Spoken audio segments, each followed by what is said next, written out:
has been a realtor, as he says, all of his life. His dad was a realtor, his sister was a realtor, his brother's a realtor. The Spaley group has been around for an institution here for a couple of generations. He went on to wrestle collegiately at the University of Michigan. Two of his passions are bicycling and downhill skiing, which he's done pretty much all around the world. He's very active in his church, First United Methodist Church. He's taken a number of groups overseas to Africa, Eastern Europe. And in the States here, when he travels, he often did it piloting his own airplane. So to say that Bob is an outgoing and outdoorsy guy is an understatement. So it's ironic that 2 years ago, he was diagnosed with having a tumor in his spine, which left him unable to walk. So after his surgery, he jumped into physical therapy, determined to try and get his legs working again. And when the therapy ran its course, pretty much the medical profession said, "Hey, Bob, we're done. This is all you're going to get, and we'll help you live a life in your wheelchair," which he was obviously very disappointed about. And then, by a chance meeting, he literally bumps into James Henry. And the coach is starting his 29th season as the head coach at the University of Michigan women's track team. He's won many, many honors over the years. He's coached many of the kids on to becoming All-Americans. Two of his students went on to the Beijing Olympics in 2008. So the coach knows a lot about legs and muscles and nerves. So he told Bob, "I'll get you to walk." So this is their story, and I'd like to give a warm Kiwanis welcome to Bob and Jim.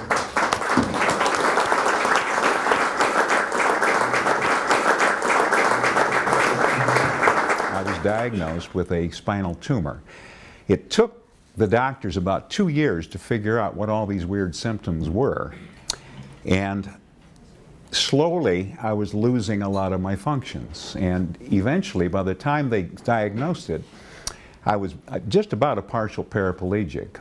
And it took one good a neurologist, I should say, and an MRI to prove out what the problem was, that the upper end of, well, the base of my neck, there's a tumor, covers about 4 vertebrae, and it just literally filled up the whole spinal area in there.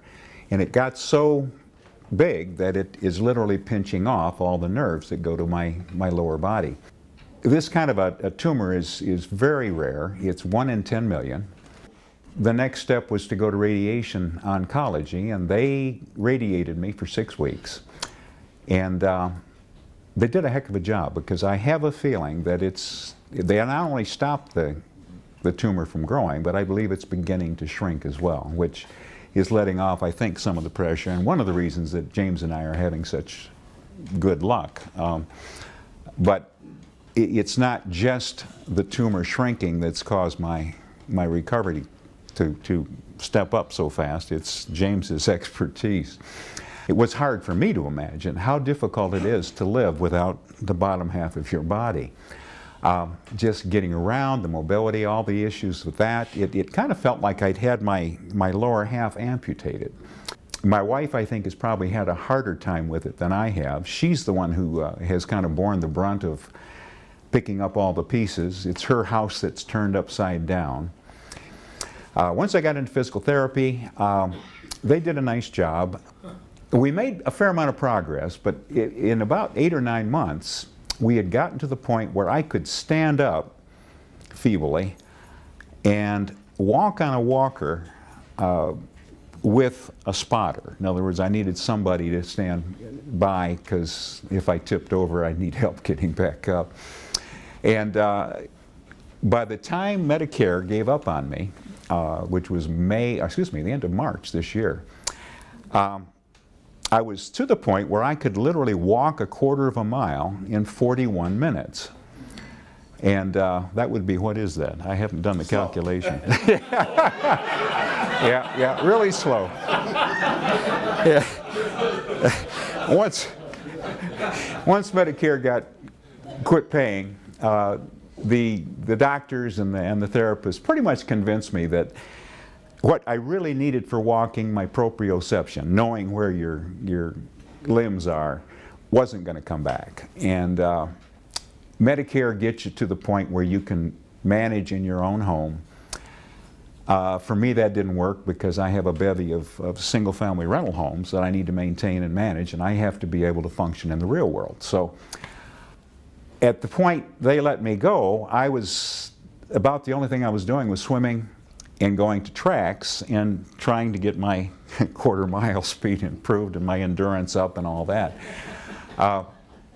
One afternoon in April, on the 21st, I remember it well, a buddy and I were out looking for a track to walk on.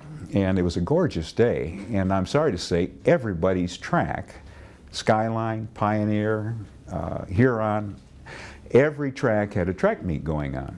And you know, for somebody who does the quarter mile in 41 minutes, you get run over. So we ended up at the U of M track, and even that had his girls out working on it. And my buddy went in and asked about the indoor track, and they said sure, there was nobody in there. It was such a nice day outside. There was one young lady running the hurdles in that track, as I recall. My buddy and I started around our double loop, and about 2/3 of the way through, James Henry walks in. Now he's way at the other end of this cavern, and he's talking with his hurdler, and I had no idea who he was at that point. Well, he looked up and saw me hobbling along the other side of the track, and he yelled across, he says, "Hey, I think I can help you." And I thought, hey, any help I can get, I'm going to take it. So by the time I got around to his side of the track, we finally recognized each other. It turns out I'd sold him a house 17 years earlier. And that I didn't realize that would come back and be such a benefit. James took me aside, took me in the very back of this huge cavern. He's got 2 massage tables and torture tables, that's right. And in a half an hour of stretching, he improved my flexibility of my legs anyway by 50%. And I thought to myself, you know, this has some potential. And he made the commitment. He says, you know, I think in 6 months I can have you walking. And I thought to myself, if he can do that, he's working a miracle. I'm gonna sign on for this program. So I asked him how much it would cost, and he said, hey, don't worry about it, nothing. We're gonna get you walking.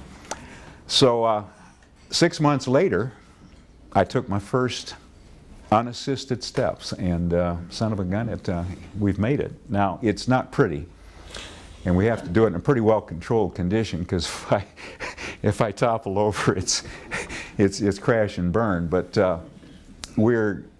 every time we do it now, it's getting better and better. And he's literally brought my entire body back. He's brought my life back. And James is probably the winningest Big Ten coach, I think, in the Big Ten, right? Yep. He's got 23 Big Ten championships under his belt. He came here as an elite athlete to begin with in 1976. He did the long jump for the U of M track team. He was one of the 4 best in the country when the '80 Olympics came around, but we didn't go, if you remember that. So that was a big disappointment.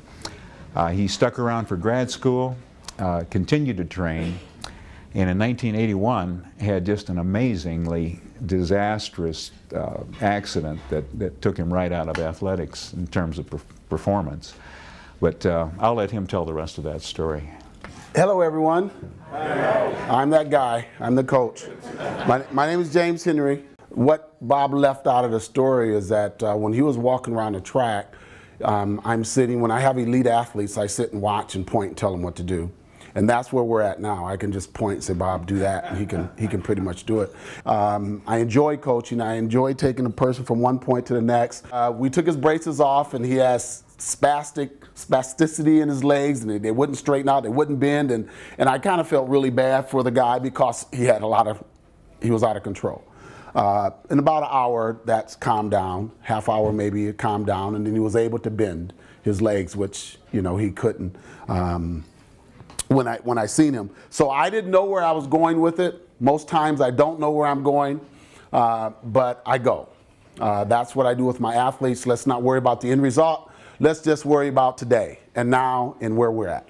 Now, how do I have this expertise, as one might call it, is that when I was coaching in '84 to maybe about '91, '92, my team sucked. Excuse the ladies, my language. My team was really bad. And my year-end review was that, Coach Henry, you've been here 6 or 7 years.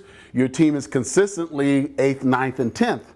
Terrible. And I agree, we were terrible. But we were always hurt. We were always having nagging injuries. You know, a kid would say my quad hurt, my knee hurt, my hamstring hurt, whatever hurts. And we had some really severe injuries where kids had operations based on bad knees and ankles, et cetera, et cetera. So I had a large group of nice kids that were terrible. And in essence, I was a terrible coach. So I asked my athletic director, can I go and find some stretching methods to improve my athletes? And they said, sure, it's your job. It's on the line, go.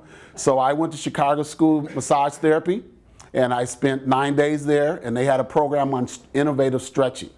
So I spent 9 days to do all the massaging and acupressure and all this other kind of stuff, and they spent 2 hours, maybe 2 hours on this stretching.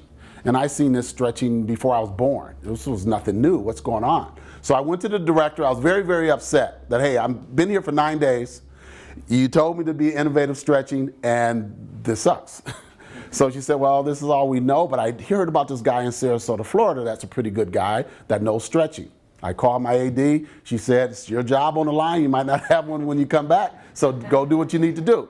So I immediately took a flight down there and spent 4 days. I had hurt myself in '81, and I had a bad injury in my leg in which I hyperextended my leg, stretched a nerve, and I had a 45-degree bend in my leg. And it had been 10 years, walking around with a 45-degree bend in my leg, pretty much with a little boot, we call it, a little brace on my leg. And they said my leg would never straighten out. So when I went to see this gentleman in Sarasota, Florida, he said, what happened to you? And I gave him my big story, and he said, get on the table. I'm like, what the hell is this guy gonna do? You know, within an hour, my leg was straight. He just broke all the calcium deposit, the scar tissue, and it hurt like Jesus. It hurt like crazy, but then that was the beginning of my success. When I came back that next year, my team won the Big Ten championships with the same athletes. We broke the Big Ten record, and I've been successful ever since.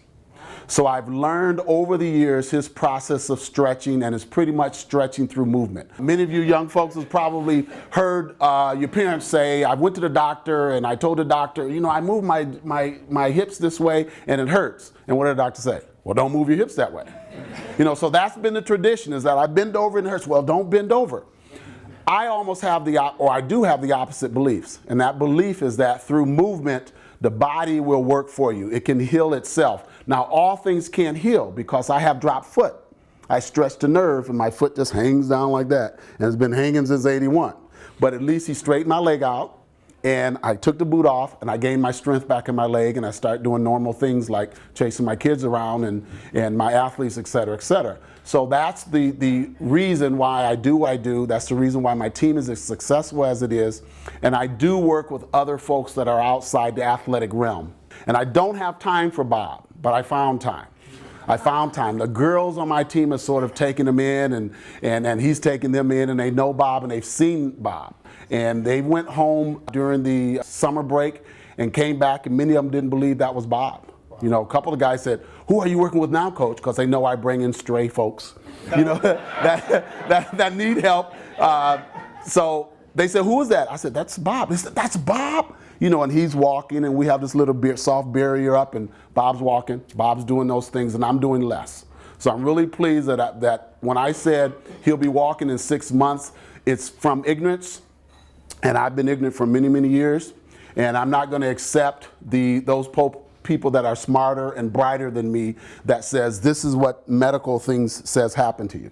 Because I've seen so many things that's been totally different, and I've worked on people that made such difference, that my overall belief now is that if you can't walk 6 months from now, we're going to give it a try. to prove that we can. We've rolled over and we've crawled and we've set up, we've done all of those things, but most of it is through movements, through stretching, repetition, weightlifting, and me yelling at him. So we're gonna work on getting up, we're gonna get a nice good stretch, and then we're gonna work on walking. And we're gonna walk with somewhat, we call them training wheels, but they're not connected to him just in case he loses his balance. But that was the proudest moment of my professional career when I seen this person go from muscles just jumping and jumping and jumping to be able to now stand up. And where we started is that we started from ground zero.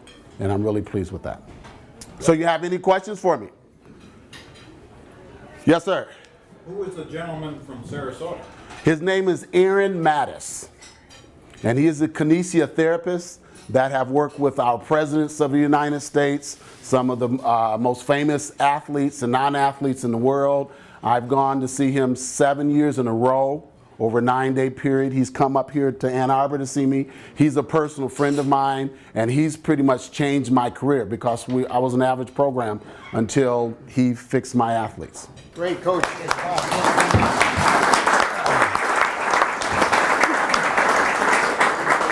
And thank you guys for coming out.